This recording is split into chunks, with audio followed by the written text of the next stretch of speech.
else, I was going to say hello, Aria. Because she's around in my room somewhere.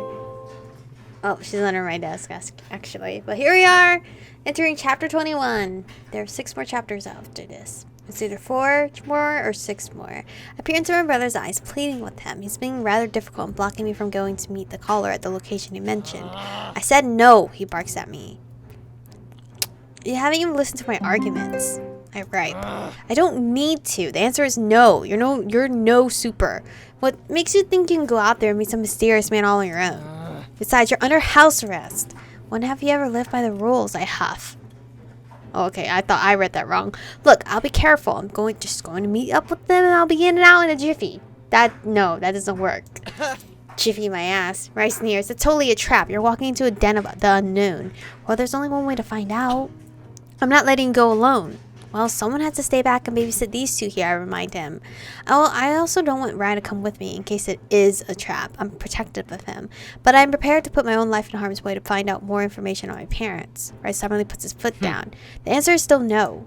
I sigh loudly. A mysterious man calls and asks me to meet him. How can I refuse? He might actually know what happened with Mom and Dad. Don't you think I know that? I want to know too, but they were in some deep shit. Like vigilante shit. Michiko, you're not a super. You can't defend yourself or get attacked. Fine, what if I bring Kane along? He's a registered super. I was going to say, where's Kane? Briefly, Rice shuts up as he mulls it over. Curious, aren't we? No. Then I'd be putting you both of you into danger. What? Kane is amazing. Have you not seen him kick James' ass? He's very competent, you know. Competence has nothing to do with it. We don't know what kind of trap you're being lured into. You may get ambushed and killed on the spot, if we're lucky.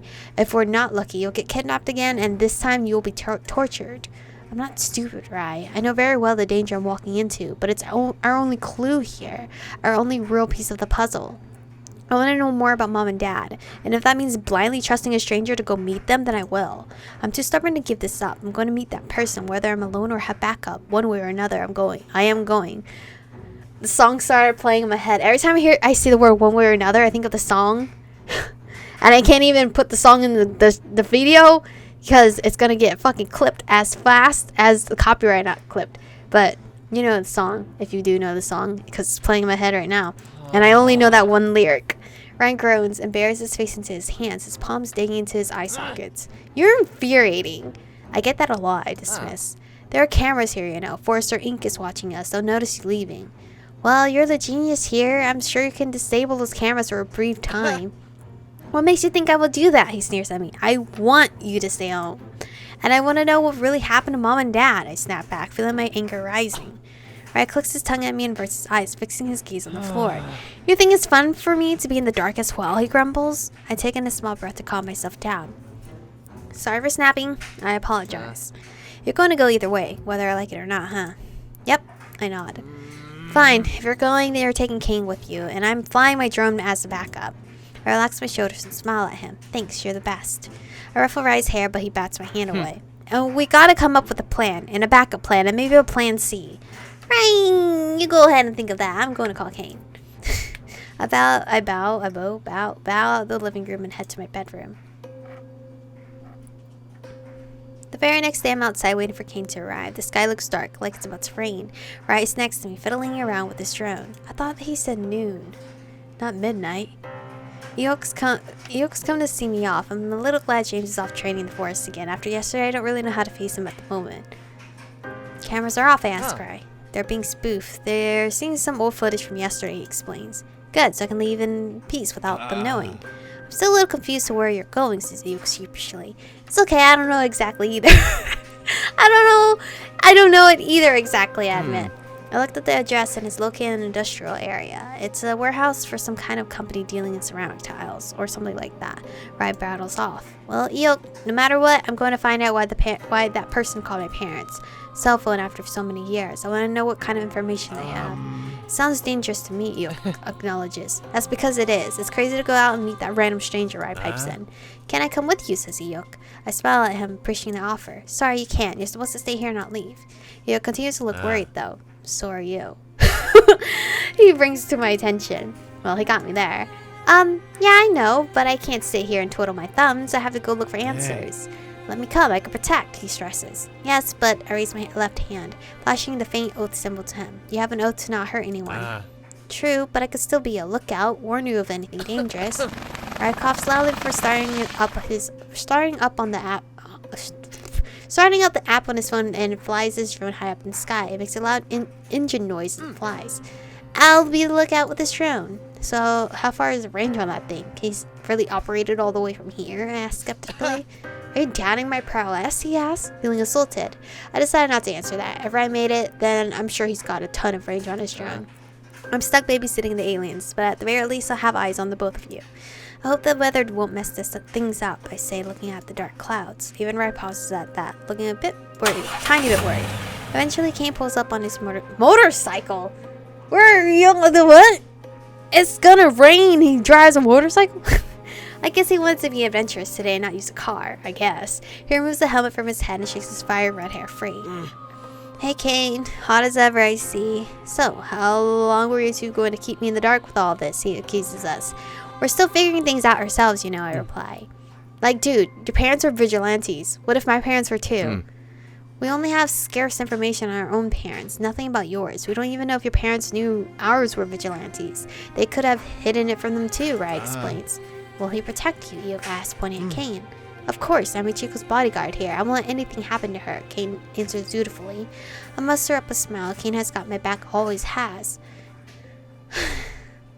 Always has. Rai may not like what I'm doing, but he's making sure nothing happens to me either. Come on, Kane, let's go. I don't want to be late, I say as I walk towards his motorcycle and take the second... Why am I pausing as there's clearly no periods here? My throat is just shot.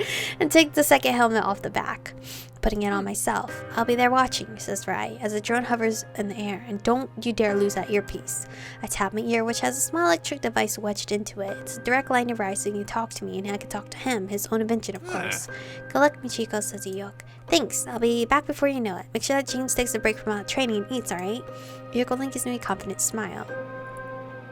Kane climbs onto the motorcycle and I hop on the back, wrapping my arms around his waist, and then we're off. I could have sworn this man said noon, not midnight.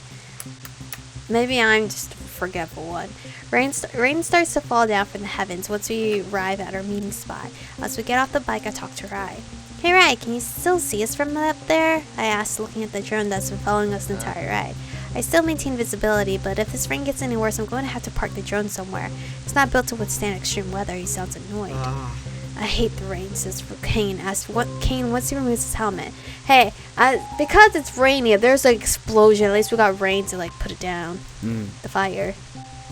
Can't control where my electricity really goes, he groans. Right, rain is kind of Kane's biggest weakness. We won't be able to shoot out any lightning attacks if he's worried about hitting me in the process due to the rain.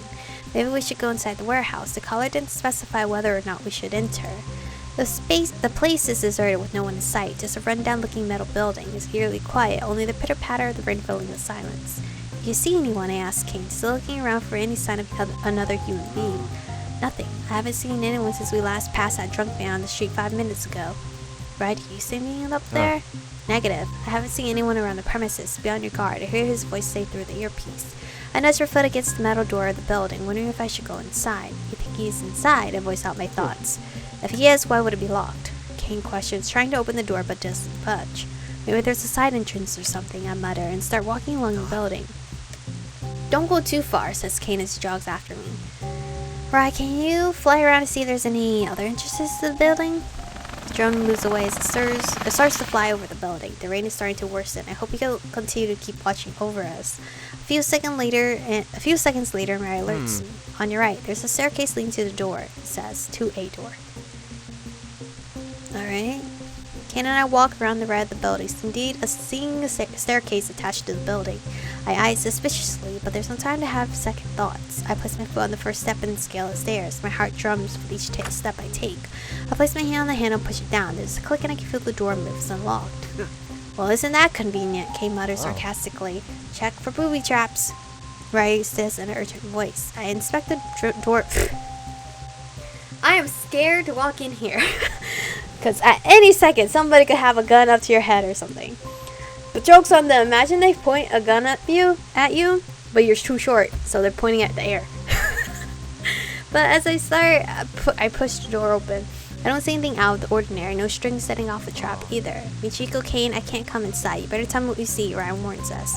Then something occurs to me. What if they get spooked by seeing Kane? They didn't mention I should come alone, but maybe it will complicate matters if they think they're in danger. Kane is a registered super under the name Voltage after all. Kane nearly bumps into my back when I stop. Yo, why are you stopping?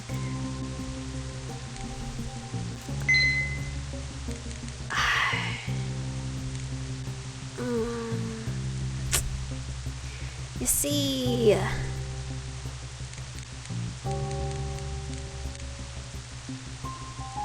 should we let him in? I'll let him in. I don't trust myself alone. Nothing. Just don't try to spook the guy, alright? I warned him. As long as he doesn't pull any funny business, Kane grumbles in response. Then I finally enter the warehouse with him. Is anybody here? I don't like this music. I hate when this music plays. I scan my immediate vicinity for any booby traps, then use my keen eyesight to inspect the rest of the warehouse. Kane and I are on a raised platform looking out over a bunch of crates full of wares, but what I don't see is anyone else besides me and Kane. There's no one here. Hello? I clow into the void. My voice echoes around the metal wall, sounding eerily creepy. Doesn't seem like anyone's here, Kane remarks. What the fuck? Then suddenly Kane yelps out loud as I hear a solid punch land on the back of his head. Frantically I look around for our attacker, but I see nothing. What the fuck? Kane groans, looking around, hair ready and crackling. Why didn't you come alone? A voice booms through the warehouse. Kane and I both look around the premises for the source of the voice, but still don't see anyone. Who's there? Oh my god, is it Mr. Invisible? Kane barks out loud. I don't think I'm going to allow you to land a freebie on me. I was the one that called, I say out loud. You didn't tell me to come alone. You brought him? A voice hisses in my ear and I shriek and jump away in response. He was super close. Michiko, this guy is invisible. Please, I just want to know why my parents would call your number. Who are you, I ask. Parents. He's on the left of us. Parents? He yells this time on a right. 8 long years they left me in the dirt. You're just here to finish the job, aren't you? Well, fuck that. Suddenly all the air is knocked out of my body as I get punched in the stomach. I cough loudly and drop to my knees, wrapping my arms around me as I feel a tremor of pain paralyze me. Kane doesn't hesitate to retaliate, and he shoots a bolt of lightning in the direction of the voice, but it ends up hitting nothing at all. The door swings open and we hear footsteps running outside. Kane, stop him! Kane is gonna be running to nothing unless the rain is gonna show his figure somehow. I don't know. I shout. He immediately follows in pursuit, and I pick myself up wincing as I rub my stomach, but I force myself to walk through that door. We can see footsteps, maybe? We follow him outside, running down the stairs. Puddles of water splashes. We see his invisible footsteps making its mark on the ground. I gather my thread, attempting to perhaps lasso him into submission, but the rain clatters all around us, limiting not only my vision, but the control I have over my thread as well. I hit nothing but air. I've missed. Kane, he's getting away, I shout. I know, but I can't shoot in this rain. Right, can you see him from above? I ask, hoping the drone could follow him. No, I can't make out anything in the rain, let alone someone who appears to be invisible. And just like that, I don't hear his footsteps anymore. I kick the ground in frustration. He got away. Damn it, Michiko, that was dangerous. That guy's a super, says Kane. I know that. I almost hissed at him. I'm frustrated my only lead ran away. So he has no correlation with our parents. Death-wise. Like, obviously that was Mr. Invisible. But they had a deal of some sort that my parents could follow through with. And he thinks they backstabbed him. He doesn't even realize they're dead. So it seems. 2 angry men stare at me. Well, that's a sight to avoid. I shouldn't have let you go. This was stupid, dangerous. What if Kane wasn't there, right? Prattles off. I'm not a child, right? I grumble. Stop speaking to me like one. You went into a dangerous situation even after I warned you. I fold my arms across my chest, sticking my nose up in the air. I wince a little as I still feel the ramifications of getting hit in the stomach by that super. Truth to be told, I do feel powerless. I couldn't dodge him. I was super confident I could protect myself, or at least react fast enough to be able to dodge any incoming attack. Sadly, when the attacker is invisible, it suddenly becomes a lot harder to predict an attack. Rye's right. I did go into a dangerous situation, and it's aggravating to sit here listening to him berating me like this. Go into my room, I say, standing up from the couch. That's definitely something I agree with. Go rest, says Kane. Kane and I will study the camera footage, Rye adds. You go lie down. I huff my annoyance out loud and walk upstairs. This definitely doesn't feel like James' route. I'm still waiting for the, the romance. I fall down into my bed with a sigh. I tried calling the same number again, but it disconnects once more. Whoever it was, my chances of reaching him may have been squandered. He seems to go berserk once I mention my parents. He also really didn't like Kane. I sit up straight staring at the wall, thinking about how many registered supers have the ability to turn invisible. It's a relatively uncommon ability, so perhaps I can narrow it down. Or maybe he's not even registered. Or perhaps he's in Mom's and Dad's archives. I did read about some Mr. Invisible in that file after all. Yes, I should go to the basement to find out some more information. As I'm about to open my door and walk downstairs, I'm met with a surprising sight. Oh, the cuties. Dude, he looks so good. Why does James look so good suddenly? Yo, James, do you need something from me? The two of them walk inside my room. He insisted on bringing me along, James huffs. Our eyes meet, and I suddenly recall our misunderstanding yesterday, and I immediately break eye contact. It's nice seeing him with a better haircut, though. How did it go? Yoga asks. Cares about my mission. I close the door and lean against it with a sigh. A failure. I got attacked and he ran off. Yoke's eyes widen. You got attacked, he exclaims. I lift the hem of my shirt, looking down at the red mark on my stomach. Yep, punched in the stomach. That's a completely unguarded attack, Jamie notes, studying my skin. Then he looks up at me. You were caught by surprise. This man I was supposed to meet, he's a super just like me. Except he can turn invisible. I didn't know, I couldn't see him. Whoa, invisible? Humans are amazing. Yuke sounds impressed. Some supers can turn invisible. It's uncommon, but not really rare, to be honest, I exclaim. Explain. Either way, it was hard to expect an attack I couldn't see. That does seem quite difficult to guard from. Yoke muses out loud. She's completely untrained. Even if she could see him, she'd be unable to block such an attack properly, James says. I narrow my eyes at him. He's right, but I hate it. I'm not a superhero, and I'm untrained in combat arts.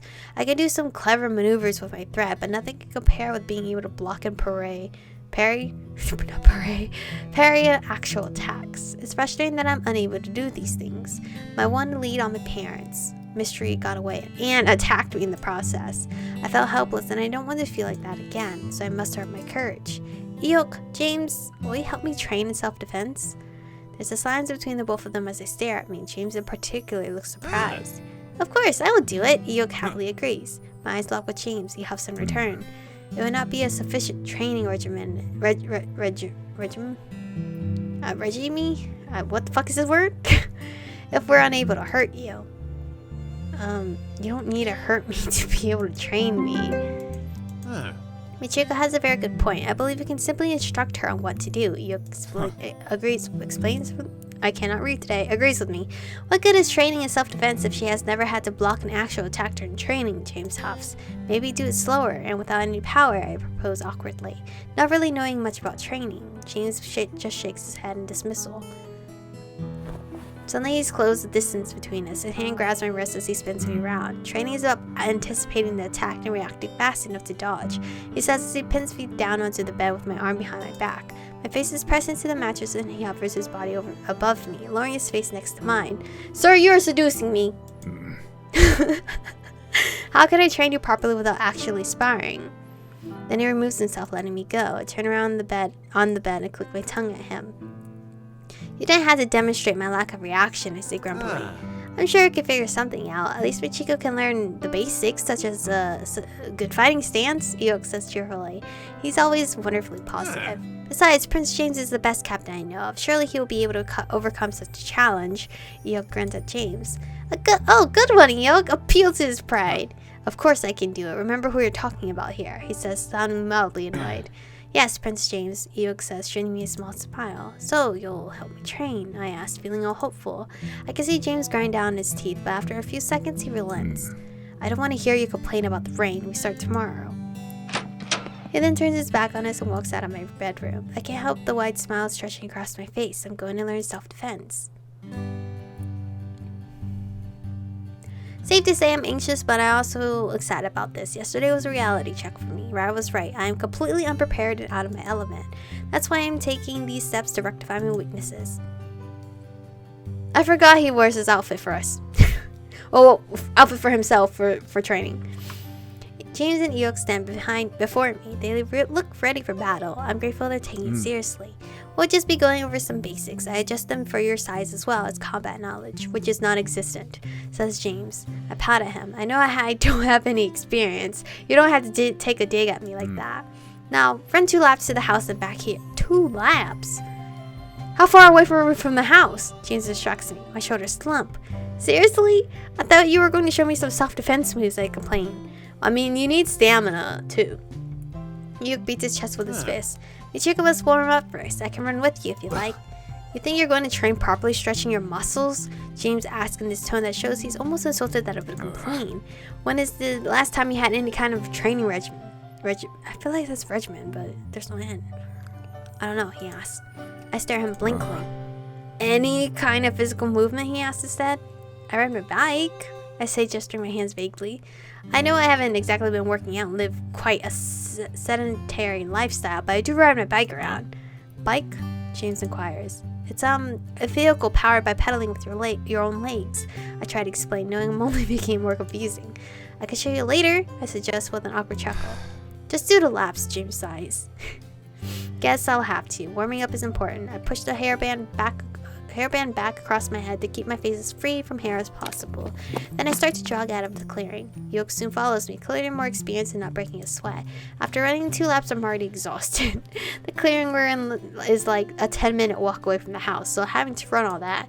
Okay, I'm complaining too much. Very well, says James, approving of my warm-up. Eok will be your sparring partner. James points at Eok. He is a lighter and easier target for you. Eok gives me a wide grin. Don't worry, you can hit me all you want. I can't help but snort in response. Warning Eok is just a big masochist.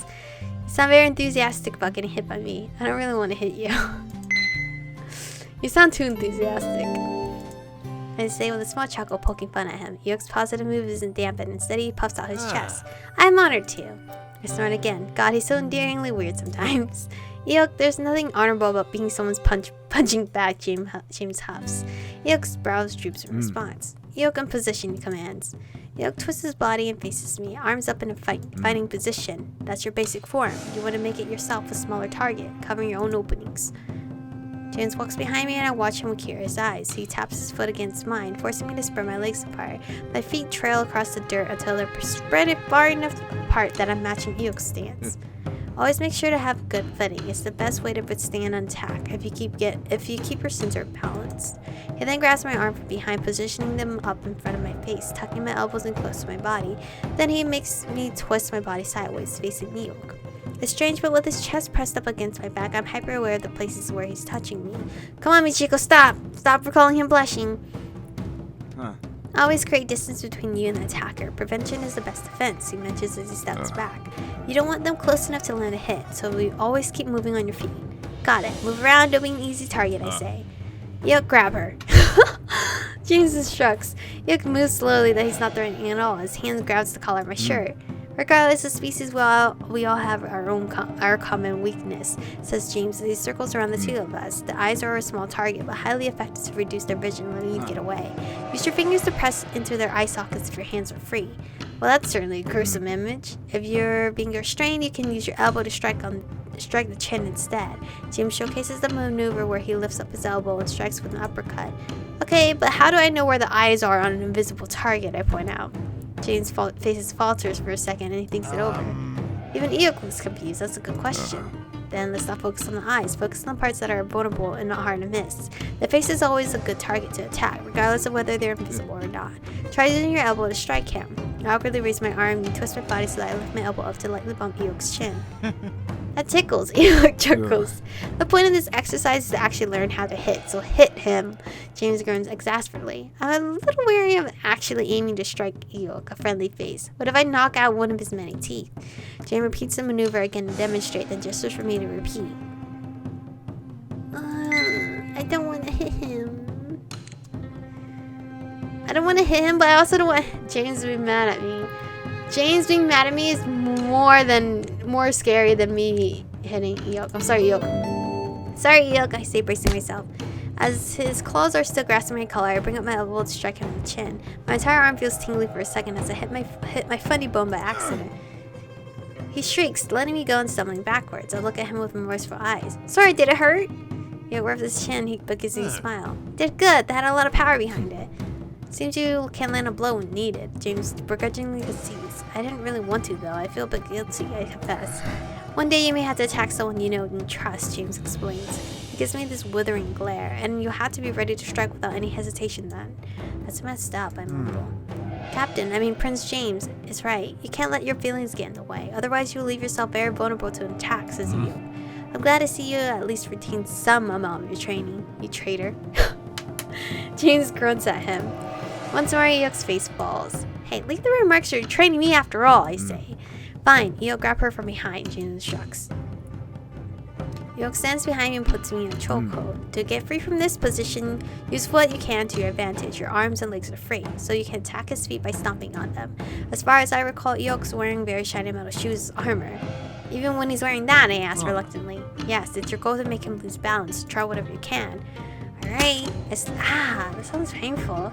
I slammed down my phone Eok's shoe. I don't put a dent in it at all, but I could tell he lost his balance a bit, loosening his hold on me. Then go for the stomach or groin. Make a fist with your hand and bring it down hard. Go ahead, Michiko. I have a hard stomach, Eok assures me. Awkwardly, that sounds like it still hurts. I make a fist with my right hand and slam it into his stomach. Well, I never realized how muscular Eok really is. There was almost no budging in it.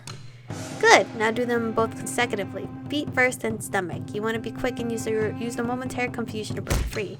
Eok tightens his hold on me and dig my heel into his foot. Then I quickly slam my fist backwards against his stomach. He stumbles back, releasing a small groan. I use the opportunity to break free. And immediately uppercut him with my elbow. He yelps as he falls backwards, clutching at his stomach and chin. There's a satisfying smirk on my face, realizing I broke free and got the combo off perfectly. When I look at James, it seems even he is impressed, a cocky grin on his lips. Well done, especially the moment where you counteracted him in his moment of weakness. Very intuitive. I feel myself glow with pride as he compliments me. It means a lot coming from him. However, seeing Eok's pain expression brings me back to earth, and I suddenly feel super guilty for hurting him.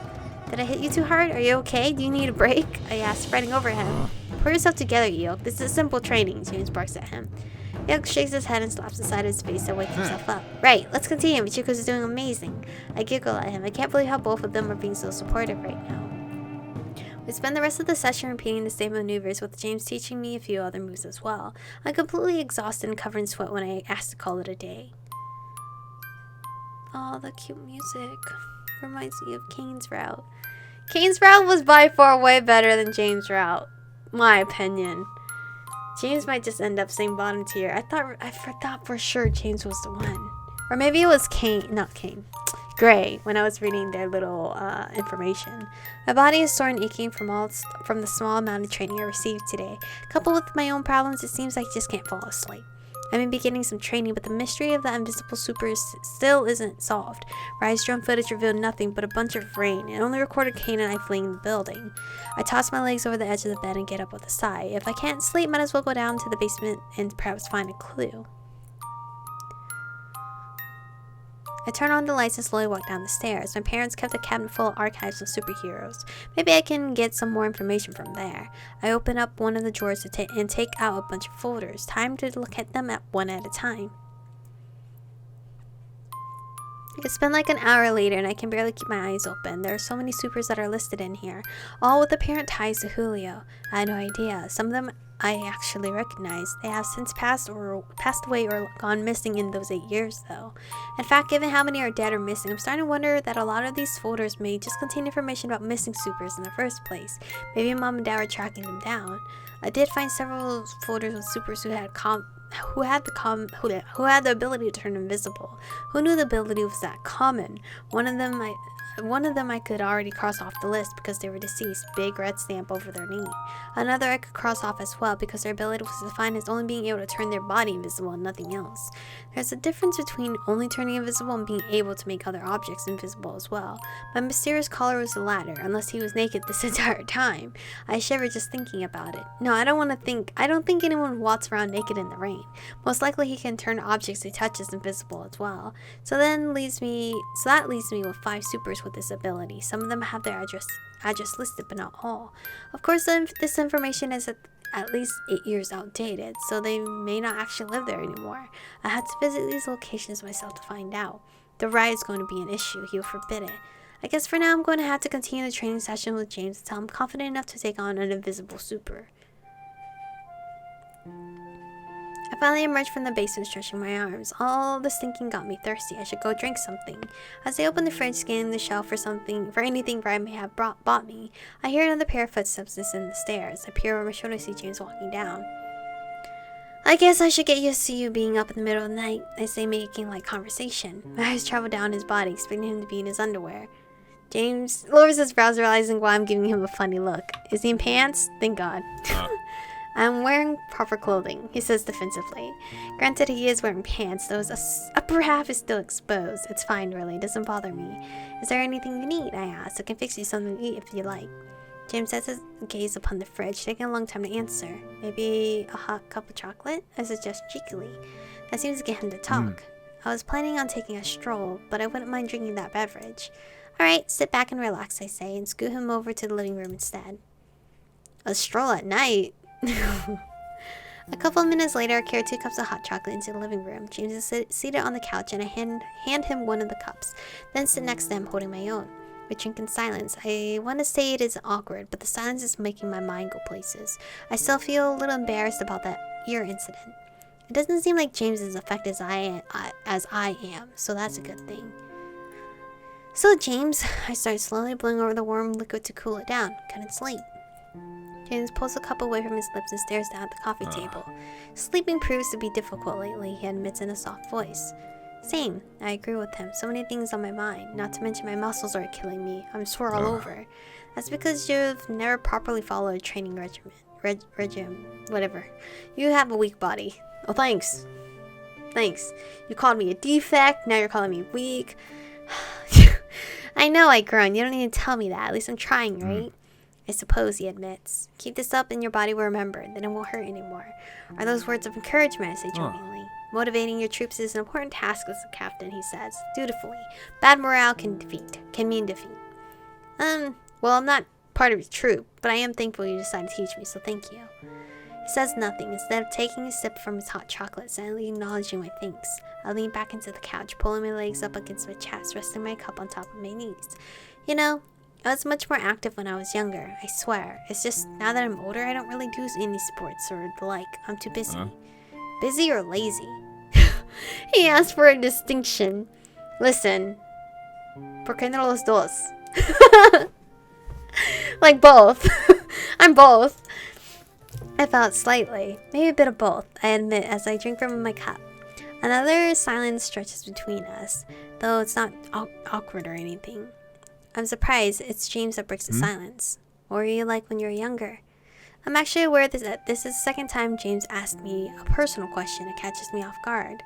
I was a rowdy girl, never letting anyone get me down. I was a little quiet but super sweet to everyone. This one, the kind one. I'm still super quiet. I was a little quiet but super sweet to everyone. Listen, James. You might not believe me because you don't get that side. Because you pull this other gremlin side out of me. Because, I don't know. Because you're a jerk. James starts in response like he can't believe it. Quiet. You. Is that so hard to believe? I was a bit shy as a little girl, you know. Seems you have outgrown that. I can still be a bit shy every now and then, I confess. But I won't hesitate to stand up for what's right. Which gets you into trouble more often than not, he points out. It's hard to watch injustice happen before your very eyes when you have the power to stop it, I say. Something flickers in his eyes, but I can't quite place it. It would be wise to remember you don't always have the power to stop it. That's certainly true. Doesn't mean I can't try, right? I say, raising both my eyebrows at him with a smile. James looks to the side, deep in thought. Trying can sometimes turn out worse than not trying at all. I would disagree. Haven't you ever stepped in when you were younger? That seemed to make him grow quiet. I have, yes. Excuse me. You know, I actually wanted to become a superhero when I was younger, I admit. Your planet's version of a soldier, James asked to clarify. A little, yes. If you have an ability, you can register yourself as an official superhero, and you can use your ability in public without repercussions. I feel a little childish for admitting my young ambitions. I just wanted to help, if I could, you know? Wanting to become a soldier is an admirable trait. Well, my parents were heavily against it. They didn't want me to risk my life, fighting for the greater good. They said my ability wasn't exactly combat applicable. I say with a shrug. At some point I started to believe it as well, that I didn't want to become a super. There were enough people like that in the world. It didn't need me as well. I sighed loudly. My parents ended up as huge hypocrites, being vigilantes themselves. Vigilantes?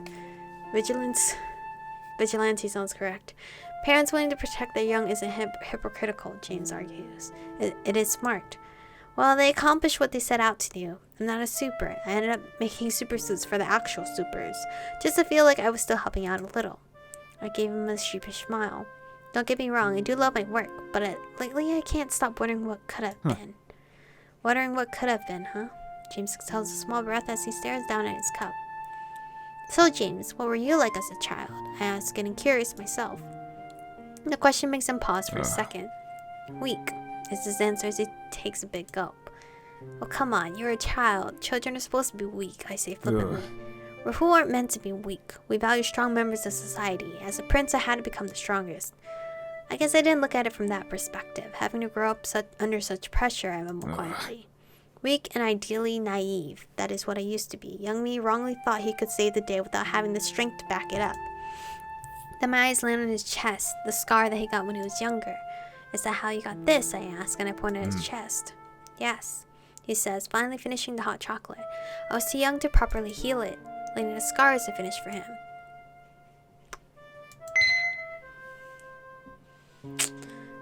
We're nearing the ending. I gotta speed up the romance a little bit. I scoot a bit closer to him, raising my hands towards his chest. I lock my eyes with his dark ones, wondering if it's okay to touch. When he makes no indication of moving, I let the tips of my fingers touch the scar on his chest.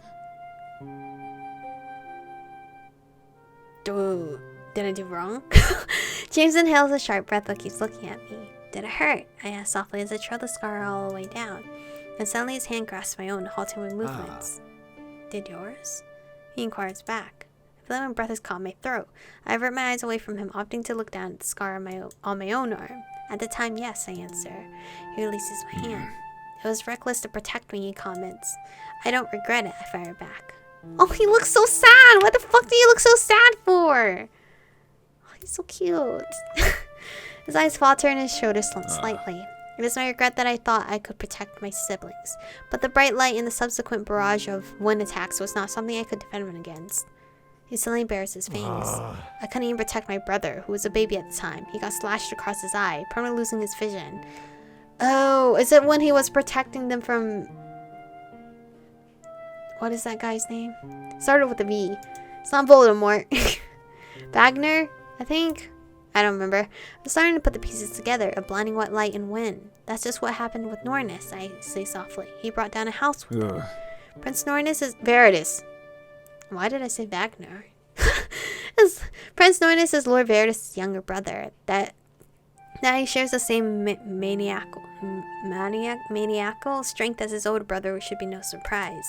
So that confirms it. Veritas attacked James and his siblings when they were younger. I can't imagine the trauma he must have gone through at such a young age. I kept quiet for a while, letting it sink in. Still, I start slowly as I finish my cup of chocolate. It was a very brave thing of you to do to protect your family. I don't think anyone could have asked for more when you were just a child. Only an earthling such as yourself would think that, he says with a small huff. And you can't change my mind about it either, I reply. I wouldn't take back what I did if I had the chance, I say, referring to when I stopped Caleb from hitting James. I tilt my head to the side. Would you? Once more he remains silent. James carefully thinks it over. No, I wouldn't, is his unwavering answer. I smile in return. Seems the current you and the younger you still have some things in common. James turns his head away. We do not, he denies. I am much stronger now. Yes, I definitely won't deny that, I say as a giggle escapes from my mouth. I hide my smile from his. It feels like I understand James and his principles a little better. You should get some sleep, he says all of a sudden, getting up from the couch. Tomorrow we'll train again. You need to be well rested. Yes, I'll try, I agree, also standing up from the couch. Thank you for the hot chocolate. He bows slightly in front of me, catching me off guard. He's being rather polite. Yeah, no problem, I say awkwardly. When he begins to walk away, I stop him. By the way, I ask as I take a step closer to him. Isn't this cutting into your own training time? Teaching me, I mean. Are you concerned with how I spend my time? He asked, genuinely confused. Well, you do seem a bit overzealous with training. I didn't mean to drag you away from that, just so you can teach me. He lifts his chin as if scrutinizing my bare being. I don't mind. My Twilighter's response. It would be an injustice to not help when you have the power to do so, right? He says, repeating my own words. I stare at him and mouth agape. That's the opposite of what he's been saying this entire time. What's up with him? He's being needlessly contradicting, and yet I can't help it as my heart flutters in my chest. It's like he's saying he respects my values. James finally turns around. Sleep well, he says as he ascends the stairs. Same, I say quietly. My eyes stare at his scarred back, reminding me of the troubled childhood he's had. Yes, I do think I understand him a bit more now, but I didn't expect this feeling to blossom where I suddenly want to know more about him. Oh, now we're falling in love? Now we are? We are falling in love now. Chapter 21, falling in love. Chapter 22, kisses maybe? I don't know. Anyway, this is where we're going to stop for today's episode, obviously. Next chapter, we're going to head to chapter 22, but you're going to see me in a different outfit because your girl, her throat is hurting and I still had to do my laundry because you no longer hear the tumbling. But thank you guys for watching today's episode. Stay beautiful and tell me if you guys have fallen for James yet, because your girl still has not. But, you know, things can change. Hopefully we fall in love with him when our MC also falls in love with him. But yeah, thank you guys for watching. Stay beautiful and I'll see you guys in the next one.